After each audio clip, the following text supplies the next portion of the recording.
Welcome everybody to the Stardew Valley Day 1 guide. In this video, I am going to show you a playthrough of just the first day in Stardew Valley, but it is going to be a full day unedited, and I'm going to talk you through every single thing that I do and why I do it. The first thing we're going to do here now is start up our farm. We're just going to select the standard farm for this video. Now, if you're doing the community center, make sure you select guarantee year 1 completable. This will ensure at some stage during your Stardew Valley adventures, the travelling cart will have the red cabbage seed or the red cabbage. You need that to complete the dye bundle in the community centre. We're now going to skip the intro and we are going to start up the very first day in this game.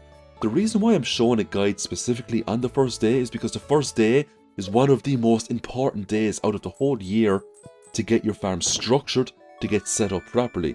Now we start with 15 parsnip seeds, because we selected the standard farm.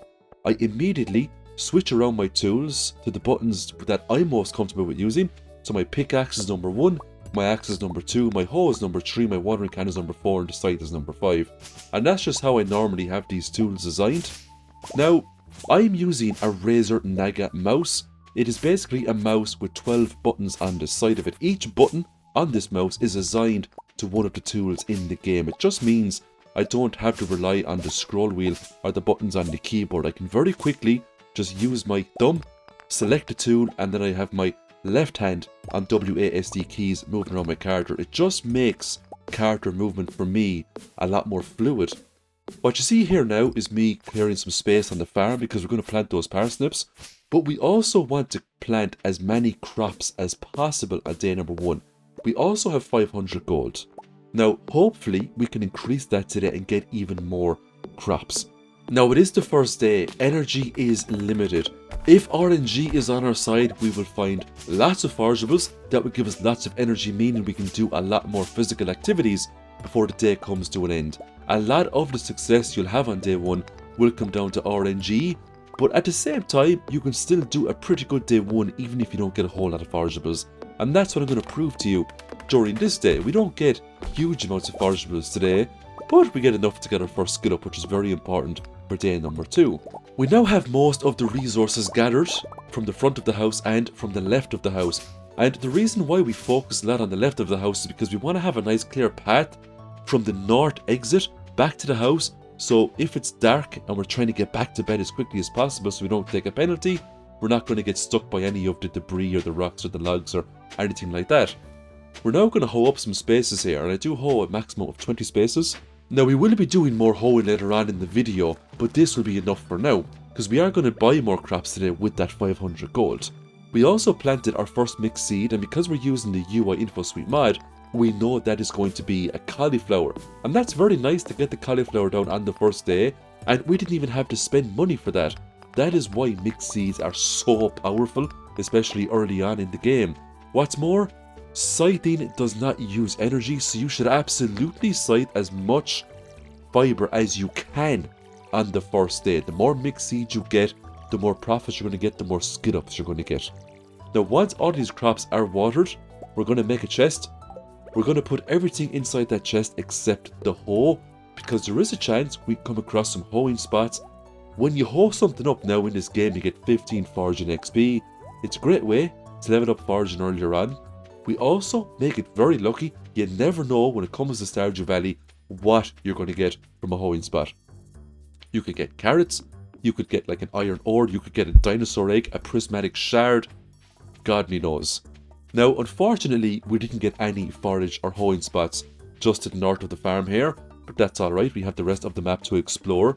We get up here now to the carpenter area, and we didn't get lucky in this area either. There was absolutely nothing here that we could get.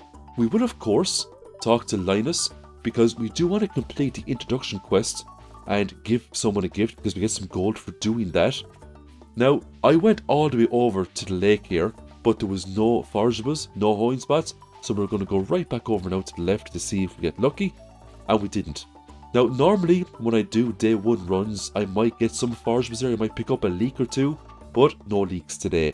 Now this area, which is just outside the community centre, normally it's filled up with daffodils, but I don't see any daffodils in sight today. So when it comes to forageables, we're not doing too great at the moment. Now some people especially if you're min-maxing, at this stage of the game, you would reset and you would start over again and hope for the best. But we won't do that, because I just want to prove to people that you don't have to reset the game over and over and over to have a successful year one. We'll just continue with what we got. We're going to talk to Sam here because he was in our path. You don't have to go out of your way on day one and talk to as many people as possible. If we see them, we'll say hi and we'll move on, because time is of the essence during day one. Energy will not bottleneck you in day one. You still have all of that lovely fiber you can scythe up and gather even more mixed seeds, but we will do the full loop here as well. We will also check all of the trash cans. Sometimes you can get very lucky and those trash cans can give you some very nice items, especially the trash can outside of Gus's house. You might get the meal of the day. Sometimes you might get cookies outside of Evelyn's house and George's house, and cookies are absolutely amazing to get early game. They give tons of energy. Elliot is outside of his cabin this morning. That was very handy. Now, we hold up two things there. We got gold ore, we got stone. Unfortunately, we didn't get an artifact. That means we can't get our 250 gold by handing an artifact into the museum. That was unfortunate, but it's not the end of the world. We're going to pick up a daffodil here. That was nice. That's our second daffodil. And there's your level up in foraging. As you can see, it's quite easy to get level up in foraging on day one, because you're going to get foraging XP from picking up the forageables off the ground. You're going to get it from cutting down the trees. You're going to get it from hoeing up bits and pieces from the ground. So we just done a full lap around the Pelican Town. Now, before we leave here and go into Cindersap Forest, we're going to take a quick run into Piers and we're going to buy some crops. Now, we've 500 gold to play around with. Leah and Caroline are popping around. Now, I could have given a Caroline a daffodil right there. I decided not to, because we have a whole week to give Caroline 2 gifts if you're going for the tea saplings. I always wait to see if I can get higher quality daffodils to get more friendship points. Now, with that 500 gold, I purchased 25 parsnip seeds. It's not bad for day one. You can get a lot more, trust me, if your luck is much better than mine at the moment. Now, we are going to swing over here to the Georgia Mart just to see what's lying around the place. We pick up another daffodil. So it's always worth your time to go over to this area as well and have a look. Even that new zone up there where Marcelo comes to sell his books to us, that can sometimes have forageables lying around up there also. So always come over here, have a look. There's also some trash cans over here as well. If we got a Georgia Cola, for example, out of this trash can, that would be nice. Georgia Colas now give speed buffs. That means you're saving more time. We also have the trash can here beside Clint, and we have the trash can beside the museum. There's also a daffodil there beside the museum as well, so it was absolutely worth our time coming over here and collecting all these goodies. Since we're here, we might as well say hi to Clint just to get him out of the way, because we don't really visit him in the first week unless we want to get a very early tool upgrade, and normally I don't really go for tool upgrades in the first week. So we just got a daffodil there, some iron ores. We're not doing too bad. It's now time to leave the main area of Stardew Valley. We're going to head on over to Cindersap Forest. And this is the reason why you should only take the hoe, because if you took your pickaxe, your scythe and other bits and bobs, your inventory would be almost full now. And you could get to Cindersap Forest and you could see a wild horseradish, you could see a dandelion, and you might not have the space to pick them up. And the last thing you want to do is to have to throw away items on day number 1. Now, we are going to go into the saloon because it's open. We're just going to talk to Gus. It's just for the introduction quest. I suppose the sooner we get it done, the better. Now, if you take a look at our energy right now, it's down in the red. Our energy is extremely low. Daffodils do not give energy, so we really need to get some good luck here in Cindersap Forest, or we could be actually forced to reset today. Now, Cindersap Forest can give a lot of great stuff on day 1, including the spring onions. A lot of people look down on the spring onions, but I'm telling you right now, the spring onions are an absolute godsend. And I'm going to show you right now why they're so helpful. So once we enter Cindersap Forest, we're going to run past Leah's house. We see Haley there taking some pictures. We might as well just talk to her, just to get that tick on the introductions quest. We got some bubbles there too for fishing. Unfortunately, you don't get the fishing rod on day 1 no matter what you do, so we just have to ignore those. Now, we got a lot of spring onions today, which is very nice. You can get more, but believe me when I say this, you can get a lot less as well. Sometimes you can get none. We're going to check all of the areas here now in Cindersap Forest, because the last thing we want is to miss out on a potential forageable item that we could pick up. Now, I did have one spring onion there. I just ate that to free up a slot, but you know what? We're going to eat it anyway to get energy back to plant those parsnips. Now, as we're running around, we do get lucky today in Cindersap. We come across some forageables, we get the dandelion, we get the wild horseradish. All we needed now is a leek, and we can basically make spring wild seeds the next day. Unfortunately, you cannot get leeks in Cindersap Forest, so we're not going to get the leek today. If we're lucky, we might get the leek tomorrow, hopefully. Now, you could argue that you can go down here with the scythe away all this fibre, all the potential there for mixed seeds. There's no point. There's enough fibre on your farm to keep you going for a few days if all you did was just run around with the scythe. So there's no point wasting up an inventory slot in Cindersap to bring a scythe down. As we can see, we only have one slot left. There's simply just no point. Now, once we have Cindersap Forest fully explored, we're going to head back into the farm, but we're going to head back in from the south entrance and make our way up. At this stage in the game, you have a choice to make. Do you keep all of your forageables and try to convert every single one of them into a spring wild seed and then have this huge foraging farm? Or do you just eat them for energy, or do you sell them? It's up to yourself, really. If you want to make the most out of spring, you could invest in a lot of spring wild seeds. It will get you a lot of foraging XP, it will get you a lot of farming XP, and it will get you a lot of money. You could even go the tea sapling route as well if you get Caroline to 2 hearts. She'll teach you a recipe for tea saplings. And to make tea saplings, one of the main ingredients are seasonal wild seeds. And because we're in spring, we'll be using the spring seeds this time around. My advice is to have a small to medium patch of forageables to pick up. Don't have too many, because what's going to happen then is you're going to be spending most of your day watering all these things up, and that's going to use up a lot of your time. And when it comes to making the most out of spring, the biggest enemy that you're going to face is time. What are you going to do every single day to make the most out of your day?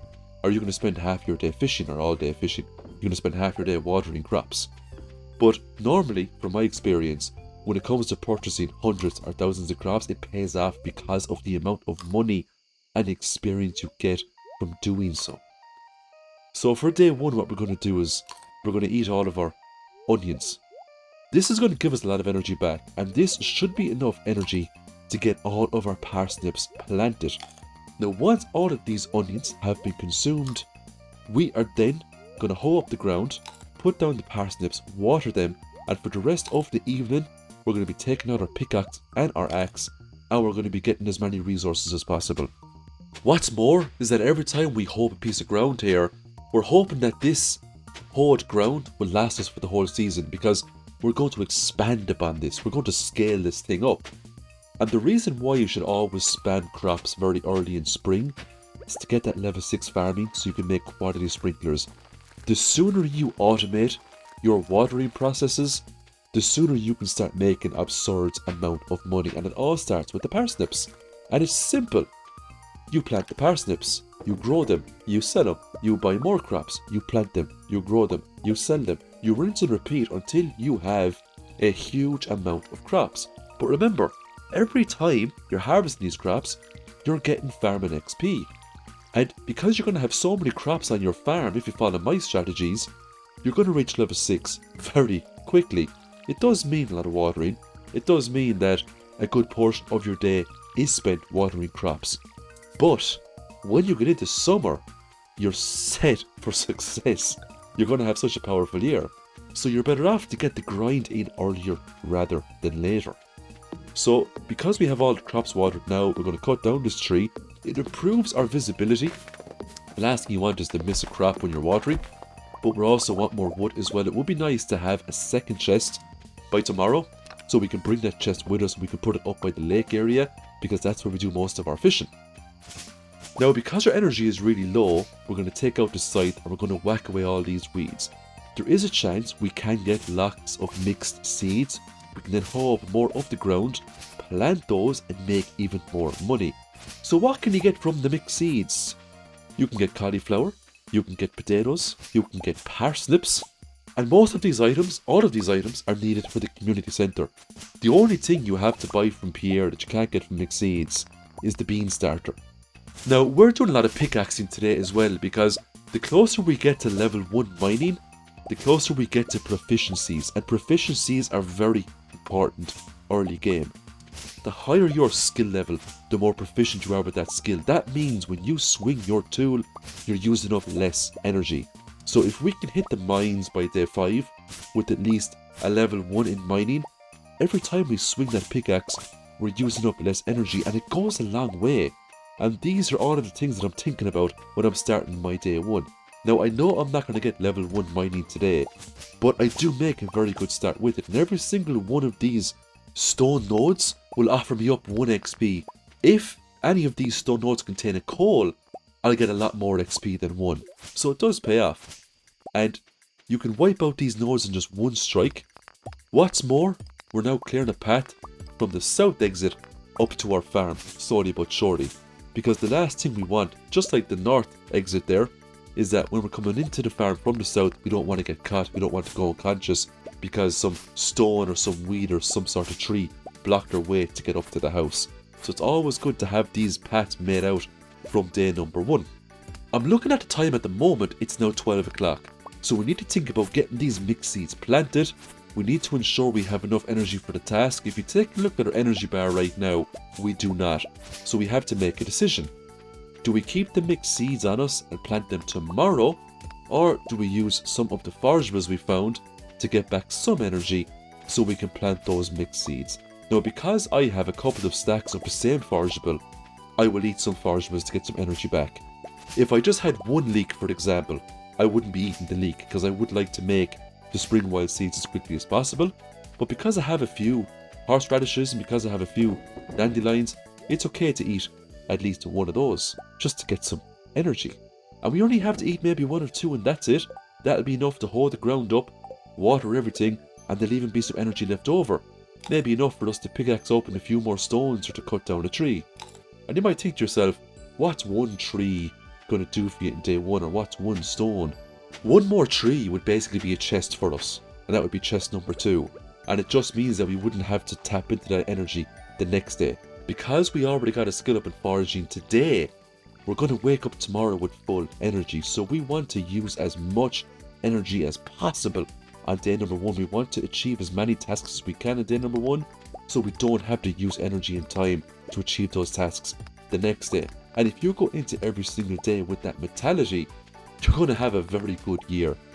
Now, here's a pro tip for you.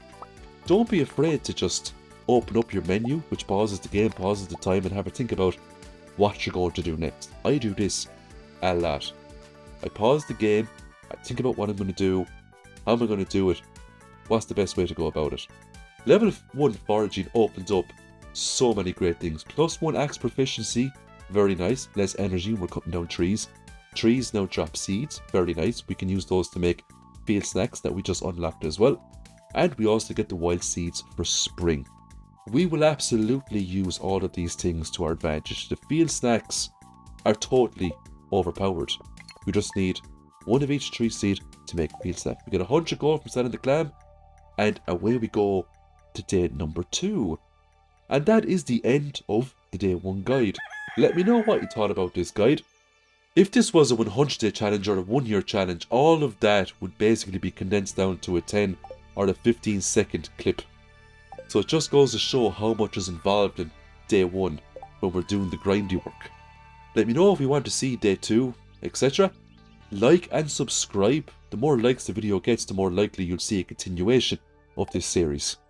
Thanks again for watching, everyone, and I'll see you very soon in the next Stardew Valley video. Bye for now.